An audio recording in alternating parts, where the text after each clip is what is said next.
Знакомимся. Тувия Анатолий Шапира. Вы Шапира? Да. Скажите, пожалуйста. Мы тоже хотите сказать? Ну, это же надо. Кто-то из нас Да. есть лишний. Да. Так, Тувия Аронович, ну что вы нам расскажете? Сколько вам лет? Мне вот будет, мне 68. О, вы прекрасно выглядите. Спасибо. Так вы вообще человек с огромным опытом. Ну, расскажите что-то интересное. Когда вы сюда приехали? До 41 года я жил В в городе советской... Симферополе. Нет. Меня жизнь мотала очень много. Я из Евпатории родился, и потом закончил музыкальное училище в городе Херсоне. Потом удачно очень женился и переехал в город Баку. Вот, до этого я поступил в консерваторию в городе Ростове, а потом переехал в город Баку. И там работал где-то в течение 12 лет. Закончил там консерваторию, преподавал и играл в симфоническом оркестре радио и телевидения. Преподавал в консерватории, преподавал десятилетки.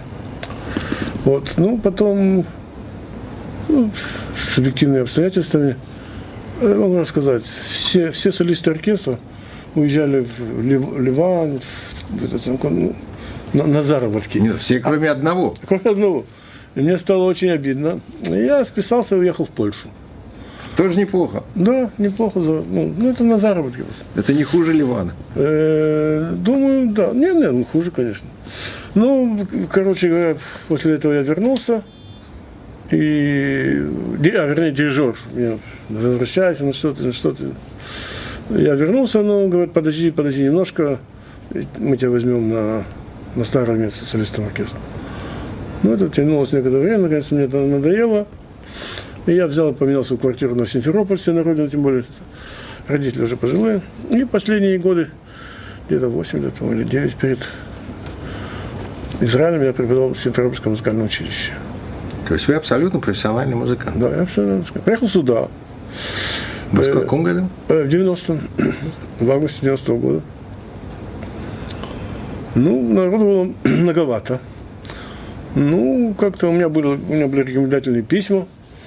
Но я увидел, что, в общем, там в Симферополе, программа культуры, там было все нормально.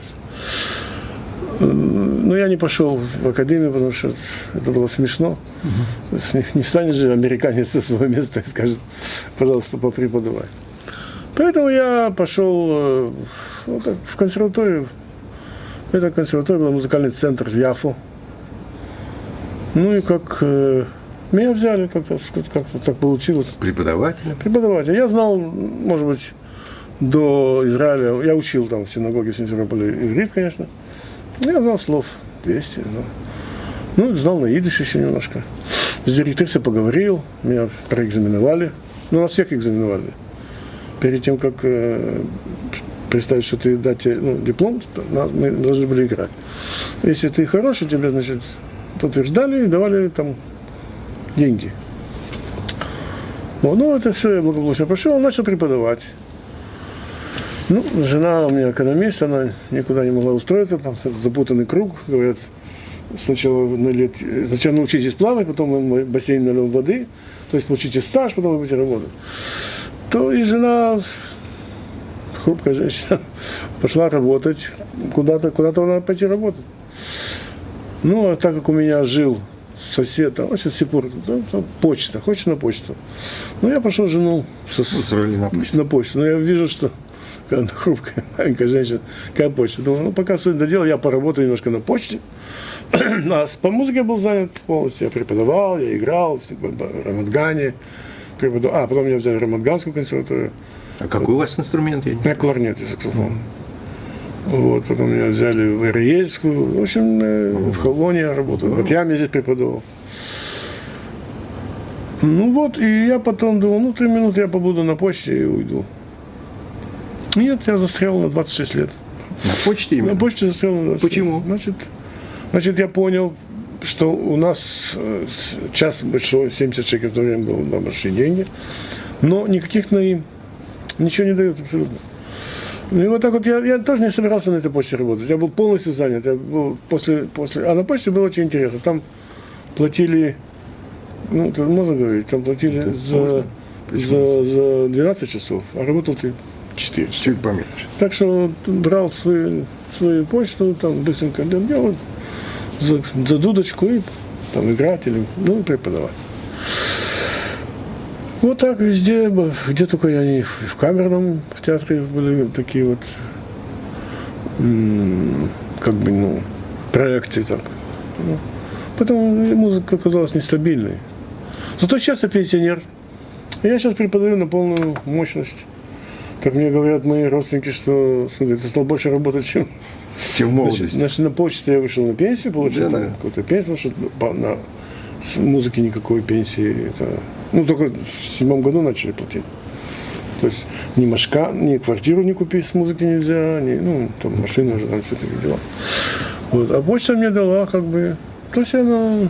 Какой-то стабильный заработок. Стабильный заработок я могу спокойно писать, сочинять, играть. То есть тылы у меня были прикрыты.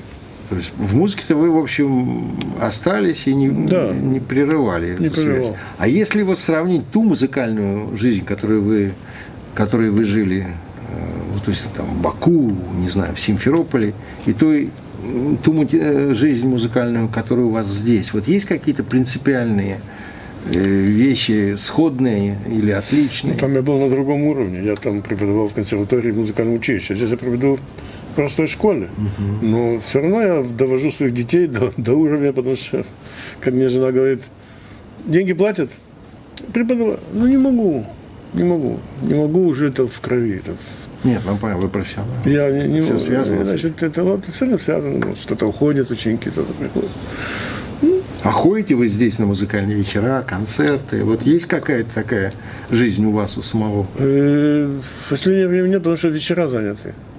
Все вечера, очень хочется пойти, конечно. Но вечера заняты, или сам играю, или преподаю. А вообще как вы действительно профессионал, интересно ваше мнение, слушайте, оцениваете музыкальную жизнь Израиля? Отличная музыкальная жизнь, высокая. Израиль вообще я люблю, обожаю. Моя страна, отсюда у меня нет другой у меня нет. Хотя и свою ту страну я люблю, я никогда ее не ругаю, потому что она мне дала образование, дала мне всех моих педагогов, светлая им память, профессоров. Но здесь у меня тоже, дай бог, много учеников, которые тоже уже преподают здесь, в других консерваториях. Вот, и учатся в академиях, есть даже лауреаты конкурсов. Немного, То есть, по большому счету, вы довольны тем, как сложились обстоятельства, и как вы в этих обстоятельствах, какие решения приняли? Человек никогда не доволен, обычно. Но, говорят, жизнь опыт. С годами не умнеешь, а мудреешь, я так думаю. А живете вы в Батьяме? Нет, живу в Холоне. И с годами ты понял, что Барух Хашем, что тебе дано. Спасибо. Что попадается больше.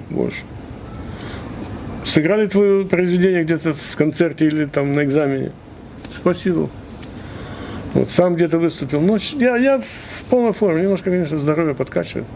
Но как музыкант я в полной форме. А здесь я играю. Я здесь преподавал лет 7, наверное. Обычно основная работа это в Яфу. А там бывает нагрузка же шатается. Там если освобождается какой-то день, так. Вот, так и я начал играть в этом оркестре. И с Валерой подружились. Помочь.